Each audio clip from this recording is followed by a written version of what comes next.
دیکھو سیدنا ابو حریرہ رضی اللہ تعالیٰ عنہ جن کی زیادہ حدیثوں کے راوی سیدنا ابو حریرہ ہیں، تو حضرت ابو حریرہ فرماتے ہیں کہ میں حضور کی بارگاہ میں آتا، اصحاب صفہ میں سے تھا، لیکن میں جو حضور سے کوئی حدیث سنتا، کوئی آیت سنتا، بھول جاتا تھا، میرا حافظہ اتنا کمزور تھا۔ آخر میں بڑا پریشان ہوا، مدینہ سے باہر نکل گیا، رونے لگا، میں نے اپنے رشتہ داروں کو چھوڑا، گھر بار کو چھوڑا، حضور کی بارگاہ میں آیا ہوں تاکہ قرآن یاد کروں، حدیثیں یاد کروں، لیکن افسوس کی بات ہے کہ اپنا بھول جاتا ہوں۔ رونے لگے، آخر جی بھر کر رویا۔ رونے کے بعد مدینہ میں آئے، اللہ کے نبی نے دیکھا تو حضور نے پہچان لیا کہ ابو حریرہ بڑے پریشان ہیں۔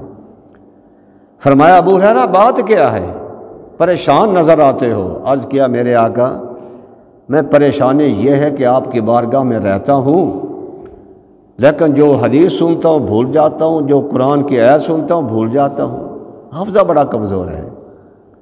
اللہ کے پیارے نبی نے یہ نہیں کہا ابو حریرہ یوں کر کہ فلاں حکیم کے پاس جا جو دماغ کی طاقت والا تجھے کوئی مجنون بنا کر دے، وہ کھا تیرا دماغ تیز ہو جائے گا، یا تو ایسا کیا کر بادام کھایا کر تیرا دماغ تیز ہو جائے گا، یا فلاں چیز کھایا کر تیرا دماغ تیز ہو جائے گا۔ یہ نہیں کہا اللہ کے نبی نے۔ کیوں؟ دو جہاں کی نعمتیں ہیں ان کے خالی ہاتھ میں، مالک کونین ہیں گو پاس رکھتے کچھ نہیں۔ دو جہاں کی نعمتیں ہیں ان کے خالی ہاتھ میں، سارے خزانے حضور کے پاس ہیں۔ حضور علیہ السلام نے فرمایا ابو حریرہ بس یہی پریشانی؟ عرض کی حضور یہی۔ فرمایا یہاں چادر بچھا دے۔ ابو حریرہ فرماتے میں نے فوراً چادر اتاری اور بچھا دی میں نے۔ اللہ کے نبی نے یوں دونوں ہاتھوں کو، یعنی بک جسے کہتے ہیں پنجابی میں، بک بنایا۔